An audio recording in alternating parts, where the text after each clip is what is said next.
The old warrior stood before the young cadets with his hands clasped behind his back. His gray carapace was covered in scars that had never fully healed. Some of the wounds were so deep that the young soldiers could see where the shell had been melted and reformed.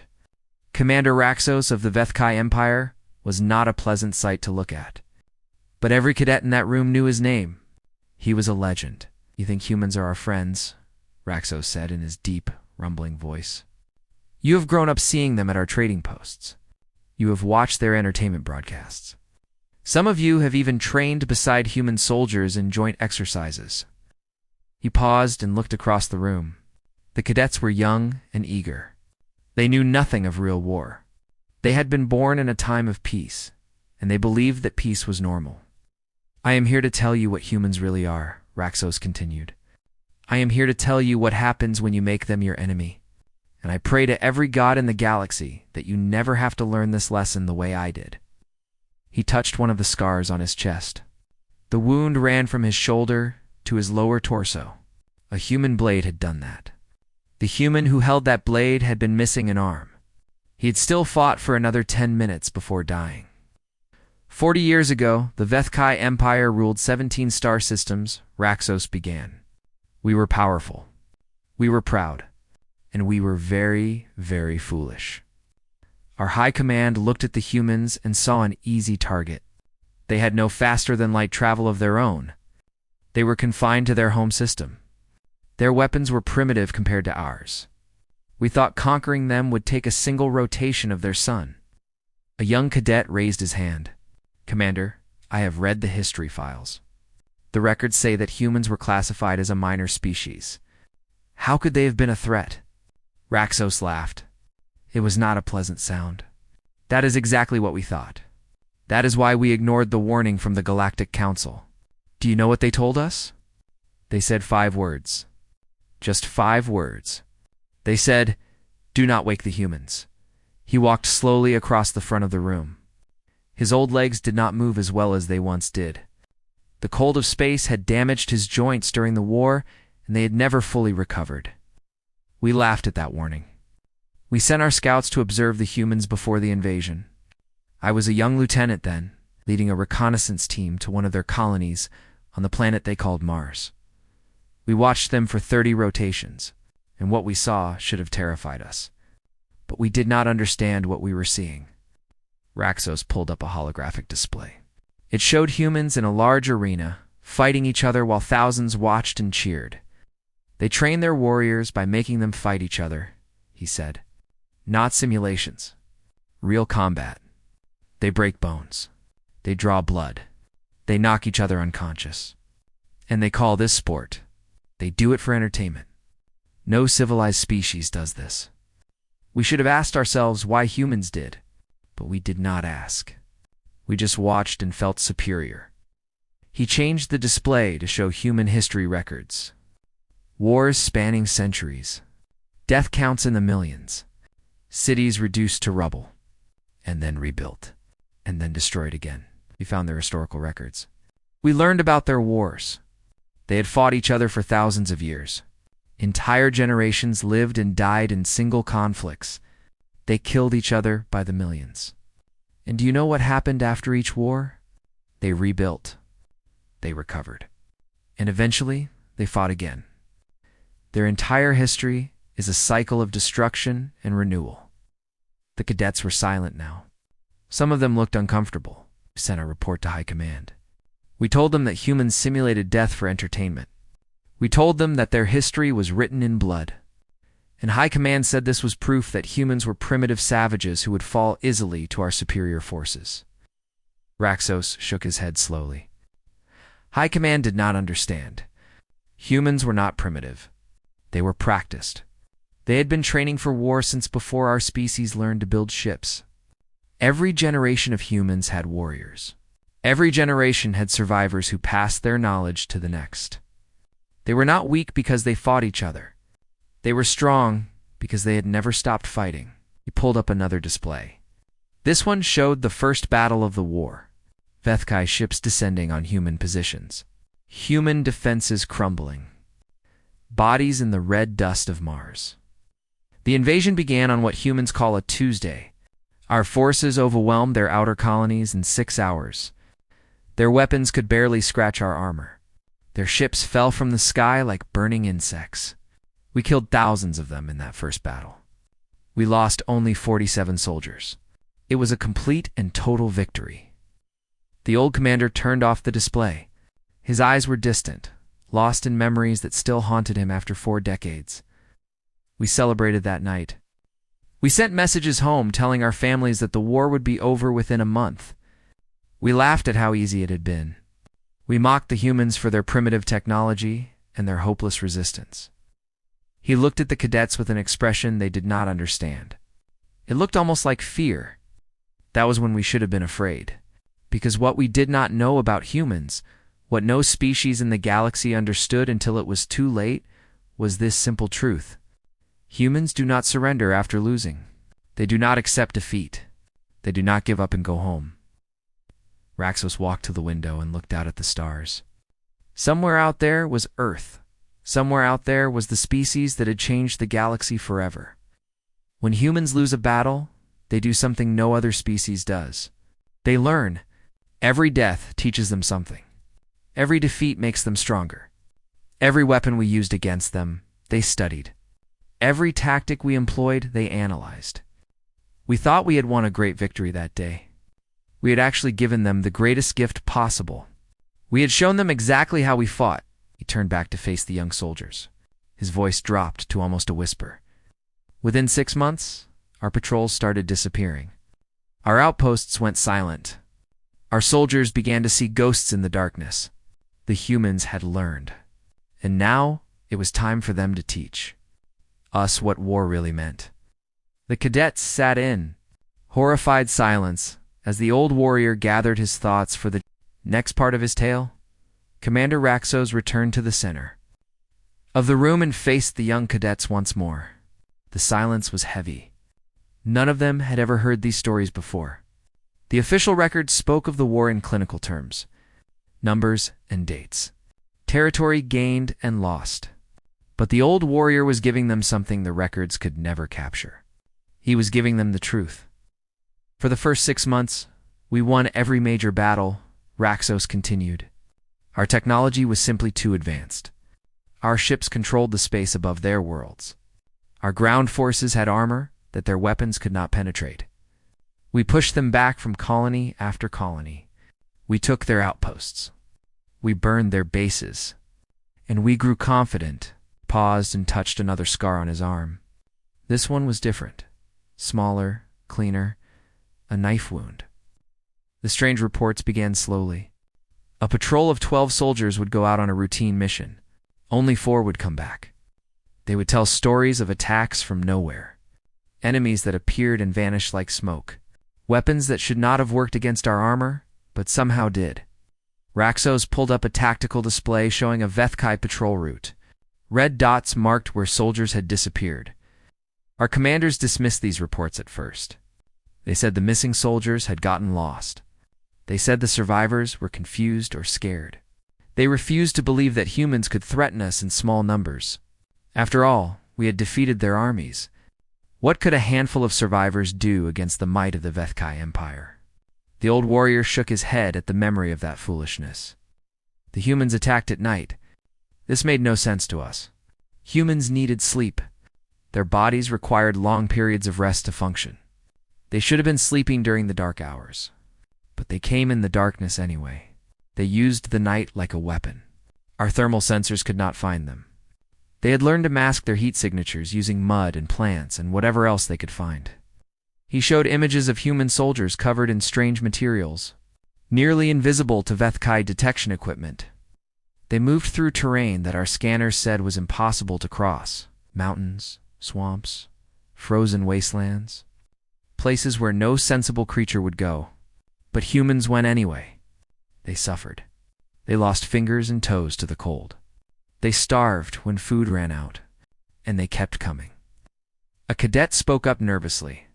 "Commander, why did they not just surrender? They must have known they could not win." Raxos looked at the young soldier with something like pity. "That is a question I asked many times during the war. The answer is something you must understand if you are ever to face humans in battle. They do not think like us. Surrender is not in their nature. When a HFY warrior faces certain death, he makes peace with his ancestors and accepts his fate.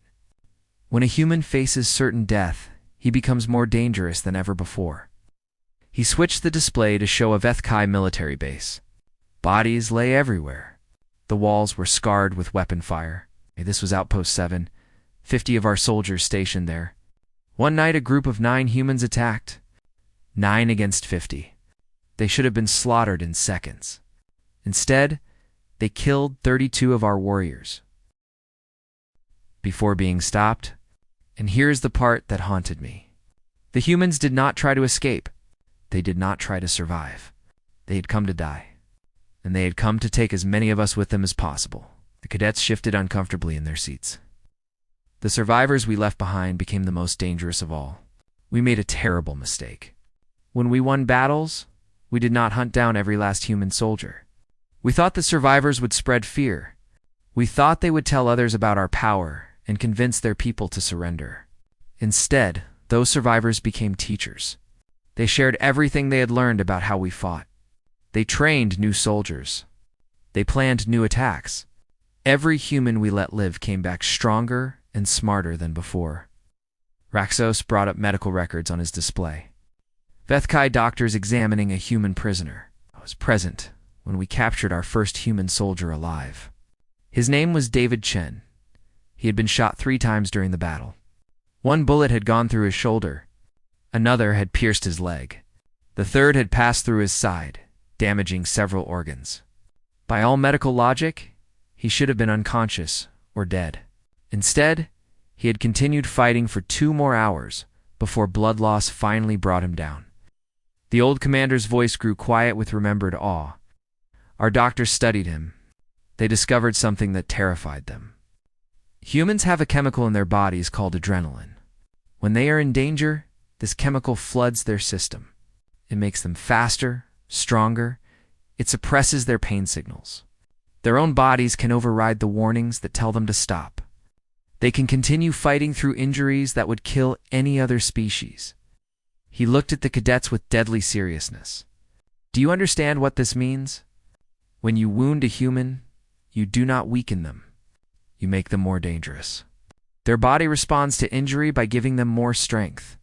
They can ignore broken bones. They can fight with holes in their bodies. They can keep coming at you even when they are dying. The room was completely silent now. We called them the learning dead, because every soldier we killed taught the next one how to kill us. Every tactic we used became useless after we used it twice. Every weapon we deployed was analyzed and countered within days. We were not fighting an army. We were fighting evolution happening in real time. Humans adapted faster than any species we had ever encountered. Braxos closed the display and stood in silence for a moment. I watched humans charge fortified positions without hesitation. They knew many of them would die. They did not care, because the ones who survived would see our defenses up close. They would learn our weaknesses, and the next attack would be more effective. They treated their own lives as resources to be spent in pursuit of victory. This was not bravery as we understood it. This was something colder, something more terrifying. He looked out at the young soldiers who had never known war, and then came the Battle of Titan's Ridge. It was a moon around their ringed planet. We had them surrounded. 5,000 HFY warriors against 800 human defenders. There was no possibility of their victory. None at all.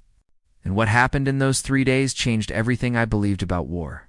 It showed me what humans truly were. And it broke something inside me that never fully healed. The old warrior sat down heavily in a chair.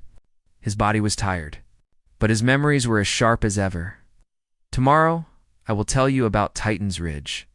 Tonight, think about what I have told you. Think about what it means to face an enemy who learns from every defeat, who becomes stronger from every wound, who would rather die than surrender. And pray that you never have to face such an enemy yourself. The cadets filed out in silence. None of them would sleep well that night. The next day, Commander Raxos returned to the Academy Hall. The cadets were already waiting. Word had spread through the school about his stories, and now the room was packed with young soldiers eager to hear more. They did not understand yet that these were not adventure tales. These were warnings. Titan's Ridge, Raxos, began without greeting them. A frozen moon orbiting the ringed planet humans call Saturn. The temperature was cold enough to freeze our blood within minutes if our suits were damaged. The terrain was nothing but ice and rock and deep crevasses that could swallow entire squads. It was a terrible place to fight a war, and that is exactly why the humans chose it. He activated his display, showing the moon's surface. Blue-white ice stretched in every direction, broken only by sharp ridges and dark shadows. We had tracked a human resistance group to this moon, 800 soldiers. They had been hitting our supply lines for months, destroying shipments and disappearing before we could respond. High Command decided to end them once and for all. They sent 5,000 of our best warriors. I was among them. The old commander's voice grew heavy with memory. We surrounded them completely. There was no escape. Our ships controlled the space above. Our troops blocked every route off the ridge. We sent them a message offering surrender. We told them they would be treated well if they laid down their weapons. We were lying, of course. But we expected them to take the offer anyway. What choice did they have? He pulled up the human response. It was a simple text message containing only 10 words. He replied, "We hold until relieved. There is no relief coming." At first, we thought this was a mistake. Surely they understood their situation. But it was not a mistake. They knew exactly what they were saying. They were telling us they planned to fight until the last soldier fell. 800 humans against 5,000 Vethkai. And they were not afraid. Raxos shook his head slowly at the memory. The battle began at dawn. We advanced in standard formation, overwhelming force from all directions. Our weapons tore through their outer defenses. We killed 50 of them in the first hour. Victory seemed certain. And then the ice came alive with death. Showed tactical recordings from the battle. Vethkai soldiers advancing across the frozen surface. Then chaos as explosions erupted from beneath the ice itself. They had buried weapons in the ice. Explosives that detonated when our soldiers walked over them. Traps that pulled warriors into crevasses filled with sharpened metal. Pitfalls covered with thin ice that crumbled under our weight. The humans had spent weeks preparing that battlefield. Every step we took was into territory they had designed to kill us. The cadets watched in horrified fascination. When we tried to avoid the traps by taking different routes, we found the humans waiting. They had predicted where we would go. They knew how we thought. They had studied our tactics and built defenses specifically designed to counter them. We lost 300 soldiers in the first 6 hours, and we had not even reached their main positions. Raxos paused and touched the scar on his chest. The wound from Titan's Ridge, but the worst part was not the traps. It was the psychological warfare. The humans talked to us during the battle. They broadcast on our communication channels. At first we blocked them, but they always found new frequencies. And what they said was designed to break our minds. Wait. He played an audio recording. A human voice, calm and casual, speaking in accented Vethkai language. "Hello, friends. How many of you are going to die today? We can see you. We know your names. We have been watching you for days. That soldier with the damaged antenna? We shot his partner this morning. He has been walking toward his death for 3 hours and does not know it yet." The cadets shuddered at the cold voice. They named our soldiers. They described our positions. They told us which of our friends were already dead. And sometimes they lied. Sometimes they told us things that were not true. But we could never tell the difference. The uncertainty was worse than any weapon. Exos. Switched to combat footage showing the main battle. We finally pushed through to their central positions. What we found was not a defensive line. It was a maze. They had carved tunnels into the ice. Passages that twisted and turned and looped back on themselves. Our sensors could not penetrate the frozen walls. We had to go in blind. He closed his eyes briefly, remembering the darkness and the cold. The fighting inside those tunnels was unlike anything I had experienced. Close quarters. No room to maneuver. Humans appearing from hidden passages, striking then vanishing before we could respond. They knew every tunnel. We knew none of them. And in the darkness, They did something I will never forget. His voice dropped to nearly a whisper. Our soldiers began finding wounded HFY warriors on the ground. Brothers who had been shot but were still alive. Natural instinct told us to help them, to carry them to safety. But when we touched them, they exploded. The humans had placed explosives on our own wounded, and our warriors, dying and in pain, had been left as bait. Several cadets looked physically ill. We learned later that the humans called this tactic taking friends with them. When a human soldier was mortally wounded, they would activate explosives hidden on their body. They would wait for HFY soldiers to approach, and then they would detonate. They used their own dying bodies as weapons, not out of hatred, but because they refused to die without meaning. Even their deaths had to serve the mission. Brought up the final casualty numbers from the battle. The battle lasted 72 hours. 3 full days of constant fighting. Humans need sleep to function. Their bodies require rest. But they did not sleep. For 3 days, they rotated in 15-minute rest periods. Soldiers would fight until they could barely stand, then sleep for 15 minutes while others took their place, then returned to fighting. This was considered normal for them, expected. They had trained to function without sleep because they knew it would give them an advantage. The numbers appeared on the display. 800 human defenders, 200 survivors, 5,000 HFY attackers, 1,100 survivors. We won that battle. If you can call it winning. We held the field when it was over, but we lost nearly 4,000 soldiers to take a frozen ridge that had no strategic value. The humans had known from the beginning that they would lose. They had fought anyway, not to win, but to cost us so many lives that our commanders would fear every future engagement. The old warrior sat down, exhausted by the memories. After Titan's Ridge, High Command classified humans as an extinction-level threat. They were no longer considered a minor species to be conquered. They were considered a danger to the existence of our empire. But it was too late for that knowledge to help me, because during the battle, I was captured. And what I learned as a prisoner haunted me more than any combat I had ever experienced. He looked at the young faces watching him with wide eyes. The human who captured me did not kill me when she had the chance. She could have. I was wounded. I could not resist. But she chose to take me alive. And in the months that followed, she taught me something about humanity that no battle could ever reveal. She taught me why they were truly terrifying. Not because of how they made war, but because of how they chose to make peace. The cadets leaned forward, desperate to hear what came next. But Raxos was done for the day. Some stories needed time to be understood. Commander Raxos returned on the 3rd day to find the hall filled beyond capacity. Cadets sat on the floor and stood against the walls. Instructors had come to listen. Even some senior officers had quietly taken seats in the back. Word of the old warrior's stories had spread throughout the academy.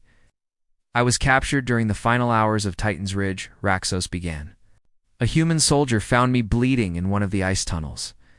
My weapon was empty. My leg was broken. I could not fight or flee. I prepared myself for death. Among the HFY, we do not take prisoners in battle. We consider it dishonorable. I assumed humans felt the same. He touched his leg absently. The bone had healed, but it still ached in cold weather. The human soldier was a woman named Alina Vasquez. She was a sergeant in their military. She stood over me with her weapon pointed at my head. I looked up at her and waited for the shot. Instead, she lowered her weapon and called for a medical team. I did not understand. I had killed her soldiers. I had been part of the force that invaded her territory. Why would she help me? The old commander's voice softened with remembered confusion. They carried me to a human transport ship and took me to a prisoner facility. I expected torture. I expected interrogation. I expected cruelty. This is what we did to our prisoners, but the humans did none of these things. A doctor treated my wounds. A nurse gave me medicine for the pain. They brought me food and clean water and a warm place to sleep. He looked at the cadets with an expression of lingering amazement. I learned that humans had something called the Geneva Conventions. These were rules they had created for treating enemies in war. Rules that protected prisoners from harm. Rules that required even defeated enemies to be given dignity and care. I could not understand such rules. War was about destroying your enemy. Why would you show them kindness? Raxos pulled up an image of Elena Vasquez, a middle-aged human woman with dark hair and tired eyes. She wore a simple military uniform with sergeant stripes on her arm. Sergeant Vasquez was assigned as my guard. She brought my meals and made sure I had what I needed. After a few days, I asked her the question that had been burning in my mind. I asked her why she had not killed me when she found me in that tunnel. He paused, remembering her answer. She said something I will never forget. She said, "Because you are not my enemy anymore. You are my prisoner. And prisoners are people." I told her that her people and my people were at war. I told her I had killed human soldiers. I told her I would have killed her if I had the chance. And she simply nodded and said, "I know. But that was before. Now you are hurt and helpless. Hurting you now would not be war. It would just be cruelty." Several cadets exchanged confused glances. This was not how they had been taught to think about enemies. Over the following months, Alina and I talked many times. She told me about her life. She had grown up in a city called Buenos Aires. She had studied engineering before the war. She had a husband named Miguel and 2 children, a boy and a girl. She showed me pictures of them. Her daughter had the same eyes as her mother. Xos's voice grew thick with emotion. I asked her why humans fought so fiercely. I had seen them charge into certain death. I had watched them sacrifice themselves without hesitation. I wanted to understand what drove them to such extremes. Her answer changed everything I believed about humanity. He recited her words from memory, as he had done countless times over the decades. "Out," she said, "we do not fight because we love war. We hate war. Every human hates war. We fight because we love what we are protecting. My children are back on Earth. My husband is waiting for me. My parents are growing old and want to see me again. When I fight, I am not thinking about killing. I am thinking about them. I would burn the entire galaxy to ashes to keep them safe. Every human soldier would do the same. That is why you cannot beat us." The room was completely silent. I began to understand. The Vethkai fought for empire. We fought for glory and expansion and the honor of our ancestors. These are abstract things, ideas, but humans fought for each other. They fought for the faces in their photographs. They fought for the voices on their communication devices. They fought for the promise of going home. Their bonds made them unbreakable because those bonds were 2 real people they loved. Raxos walked slowly across the front of the room. I asked Alina another question that had troubled me. I had seen human medics treating wounded Vethkai prisoners, soldiers who had been trying to kill them hours before. I asked why they bothered to save enemies who would fight against them again if released. He stopped and looked at the cadets directly. She said, "Because cruelty is easy. Anyone can be cruel. It takes no strength to hurt someone who cannot fight back. But mercy takes strength. It takes courage to look at your enemy and see a person. We refuse to become monsters in order to defeat them. If we lose our humanity while fighting, then we have already lost everything worth fighting for." The old warrior's eyes glistened with something that might have been tears. I spent 8 months in that facility. During that time, I was treated with more kindness than I deserved. I ate the same food as the human soldiers. I was given medicine when I was sick. I was allowed to send messages to my family. The humans could have made me suffer. They chose not to. And that choice, that deliberate decision to show mercy, terrified me more than any weapon they possessed. Pulled up another image. This one showed Vethkai prisoners being released at the end of the war. They looked healthy. Some of them were smiling. The war ended 6 months after my capture. Not because we defeated the humans. Not because they defeated us. It ended because both sides realized that the cost of continuing was too high. A peace was negotiated. Prisoners were exchanged. And I was sent home. Raxos's voice dropped low. On my last day in the facility, Alina came to see me. She brought a small package of human food for my journey. She said she hoped I would find peace when I returned home. And then she told me something that has stayed with me for 40 years. Something that still wakes me at night. Cadets leaned forward, barely breathing. She said, "Go home, Commander. Tell your people what you saw here. Not the battles. Not the deaths. Tell them about the hospitals where we healed your wounded. Tell them about the food we shared with prisoners. Tell them that humans are terrifying in war because we choose not to be this way in peace. We are capable of great destruction. We know this about ourselves. And every day we choose to be better." The old warrior stood in silence for a long moment. I went home. I told my commanders what I had experienced. Most of them did not believe me. They thought the humans had broken my mind with some kind of psychological manipulation. But some of them listened. Some of them understood. And those were the ones who helped build the peace that we have today. He looked at the young soldiers before him. "Tomorrow, I will tell you what came after the war. I will tell you why humans are now our greatest allies. And I will explain why the warning the Galactic Council gave us was not about their capacity for war. It was about something far more important. Something that makes humanity the most dangerous and the most valuable species in the galaxy." The cadets sat in thoughtful silence as the old commander left the hall. Many of them had much to think about. On the final day, Commander Raxos arrived to find the hall completely silent. Every cadet sat at attention. The senior officers who had come to listen stood along the walls with their arms folded. The old warrior had become more than a speaker. He had become a teacher, and everyone wanted to hear how his story ended. "The war ended through diplomacy," Raxos began. "Not through victory or defeat. Both sides simply stopped fighting because the cost had become too great. Our empire had lost nearly half of our military strength. The humans had lost millions of their people. Neither side had achieved their goals. But here's what shocked our high command more than anything else." He paused and looked across the room.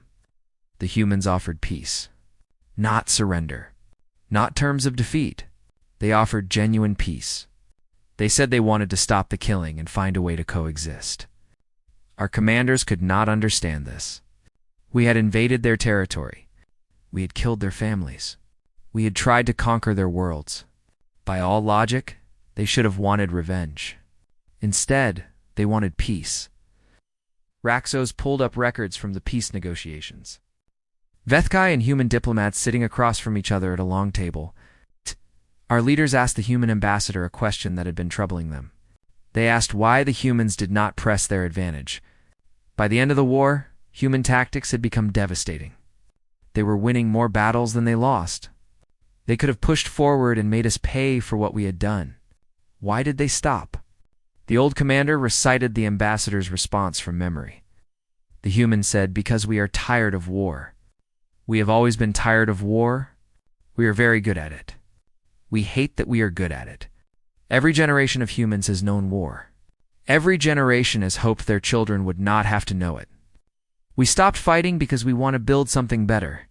We want peace, not because we are weak, because we are strong enough to choose it." Several of the senior officers nodded slowly. They had heard this before, but it still moved them. The peace was signed. Territories were returned. Prisoners were exchanged. And then, something remarkable happened. The humans did not hold grudges.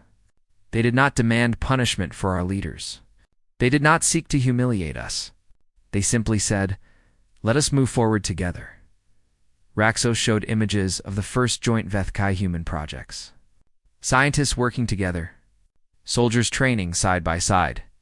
Trading vessels moving between their worlds and ours. In the 40 years since the war, humans have become our strongest allies. When the Kreth Collective threatened our outer colonies, human warships arrived to defend us. When a plague struck our agricultural worlds, human doctors came to help. When our economy collapsed after the war, human engineers helped us rebuild. They had every reason to let us suffer. They chose to help us instead. The old warrior's voice grew heavy with emotion. I asked a human diplomat once why they helped us so much. After everything we had done to them, why did they treat us like friends instead of former enemies? His answer was simple. He said, "Because that is who we choose to be." We could hold on to anger. We could seek revenge. But that would only create more suffering. We would rather build than destroy. We would rather heal than harm. That is the choice we make every day. Raxos looked at the young cadets who would one day lead their military. I want you to understand something important. The galaxy was right to warn us not to wake the humans. But not for the reasons we thought. We feared their capacity for war. We should have respected their capacity for something greater. Their ability to choose peace when war would have been easier. Their willingness to show mercy when cruelty would have been justified. Their determination to be better than their circumstances demanded. He pulled up a final image. An elderly human woman with gray hair and kind eyes. Alina Vasquez, now an ambassador for humanity. The soldier who captured me 40 years ago is still alive. Alina Vasquez became a diplomat after the war. She has spent her life building bridges between our species. We meet once every year. She brings pictures of her grandchildren. I bring stories of the peace our peoples have built together. We were enemies once. Now she is one of my dearest friends. The old commander's voice cracked slightly. She told me something during our last meeting. She said that the greatest victory of the war was not any battle won or territory gained. The greatest victory was proving that enemies can become friends, that the cycle of violence can be broken, that the future does not have to repeat the mistakes of the past. Raxos walked to the center of the room and looked at each cadet in turn. You are young. You have grown up in a time of peace. You may think that peace is the natural state of things. It is not. Peace is a choice that must be made every day. It is built on the decisions of people who could choose war but refuse to. Humans taught us this. They taught us that strength is not measured only in weapons and victories. True strength is measured in the ability to show mercy, to forgive, to build rather than destroy. He straightened his old body as much as his wounds would allow. Never start a war with humans. They will fight you with everything they have. They will learn from every battle. They will adapt to every weapon. They will never surrender. And they will make you pay a price so terrible that victory will feel like defeat. But if you must fight beside them, there is no better ally in the galaxy. They will die for strangers. They will cross the stars for a single friend. They remember every kindness and every cruelty, and they never ever give up on the people they care about.